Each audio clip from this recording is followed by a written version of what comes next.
Hey guys, welcome back to my channel. ये video थोड़ा सा लंबा रहने वाला है क्योंकि ये चैप्टर काफ़ी लंबा था और इसमें बहुत कुछ था सीखने के लिए और समझने के लिए। तो चलिए शुरू करते हैं। तो इस चैप्टर में हम जानेंगे ब्रह्मा विद्या के प्राचीन रहस्यों के बारे में, जिसमें श्री कृष्ण ने हमें पूर्व जन्म और अवतरण के सिद्धांत बताए हैं।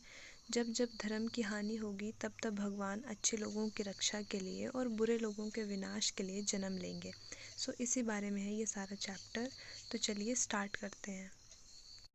तो श्री कृष्ण कहते हैं कि मैंने ये ज्ञान सृष्टि के बनते ही सूर्य देव को सिखाया था।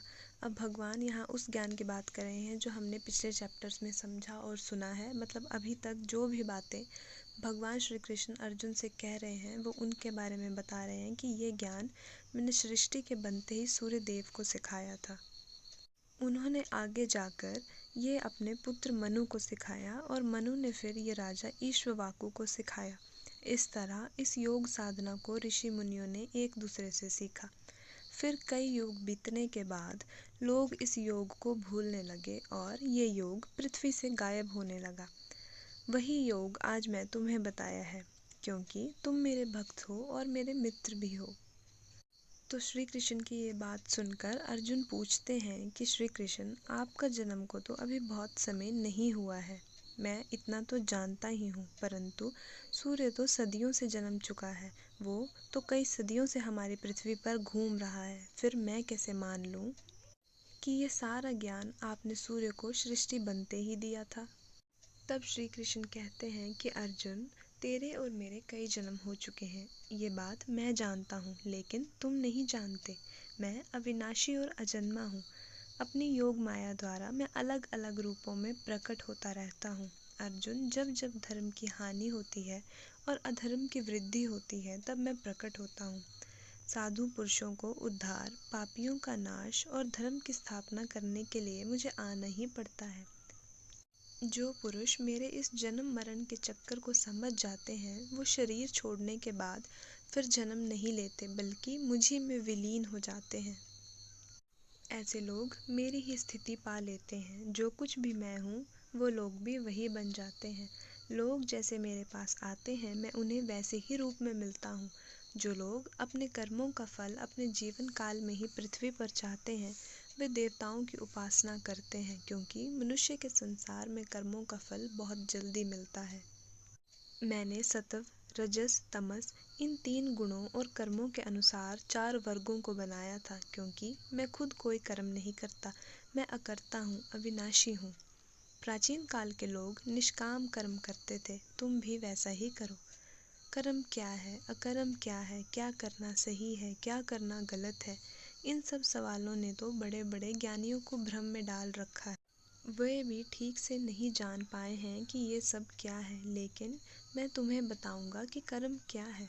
शास्त्रों में जो कर्म बताए गए हैं वही उचित कर्म है और करने योग्य कर्म भी हैं। क्या करना वर्जित है, मनुष्य को ये भी समझ लेना चाहिए। अकर्म कर्म क्या है, कर्म की गति, बारीकी, गहराई को समझना बहुत मुश्किल है।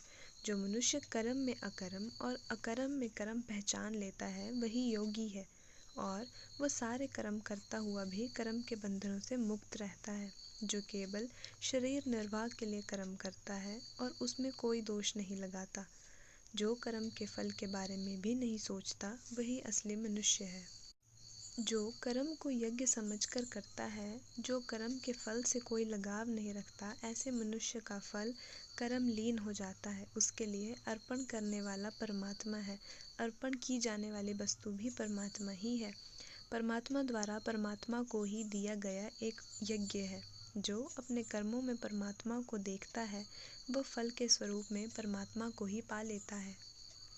कुछ लोग देवताओं के लिए यज्ञ करते हैं, जबकि कुछ ब्रह्म के ध्यान में लीन रहते हैं। कुछ इंद्रियों की क्रियाओं को यज्ञ के रूप में अर्पण करते हैं। कुछ अपनी भौतिक संपत्ति को, कुछ अपनी तपस्या को, कुछ अपने योग को समर्पित करते हैं। कुछ प्राणायाम में विलीन रहते हैं, कुछ आहार कम कर देते हैं, कुछ अपने श्वासों को अर्पण करते हैं। ये सब यज्ञ के ही प्रकार हैं। ये सब यज्ञ को ही समझते हैं। जो लोग यज्ञ के बाद बचे हुए अन्न, उसके प्रसाद को ग्रहण करते हैं वे ब्रह्मा को पा लेते हैं। जो व्यक्ति यज्ञ नहीं करता उनके लिए ये संसार सुखदायक नहीं है, फिर परलोक की तो बात ही कहाँ। इस तरह शास्त्रों में बहुत से यज्ञों के बारे में बताया गया है, वे सब ब्रह्म को पाने के ही मार्ग हैं। उन सभी मार्गों को जानकर उस तरह के यज्ञों को कर कर तुम मुक्त हो जाओगे। भौतिक चीज़ों के यज्ञ से अच्छा है कि ज्ञान का यज्ञ किया जाए। इस ज्ञान को तुम ऋषि मुनि और गुरुओं से सीख सकते हो जो इस सत्य को समझते हैं। उनकी सेवा करो और ज्ञान प्राप्त करो, उसके बाद तुम कभी भी भ्रम में नहीं पड़ोगे। तुम सभी जीवों को पहले खुद में फिर मुझ में देखोगे। ज्ञान की आग सभी कर्मों को भस्म कर देती है। योग समझे हुए मनुष्य ज्ञान से पवित्र कुछ नहीं समझते। समय आने पर खुद ही अपने अंदर इस ज्ञान को पा लेते हैं और फिर परम शांति को अनुभव करते हैं। लेकिन जो मुझे नहीं समझते उनका सब कुछ नष्ट हो जाता है। इसीलिए अर्जुन, अपने अंदर के भ्रम को ज्ञान की तलवार से काट डालो और युद्ध के लिए खड़े हो जाओ। सो गाइज़, ये था हमारा चैप्टर 4। कैसा लगा आपको ये चैप्टर, ये मुझे ज़रूर बताएं। और वीडियो अच्छा लगे तो इसे लाइक ज़रूर करें, चैनल को सब्सक्राइब करें। तब तक के लिए मेरी तरफ से आप सभी को जय श्री कृष्णा।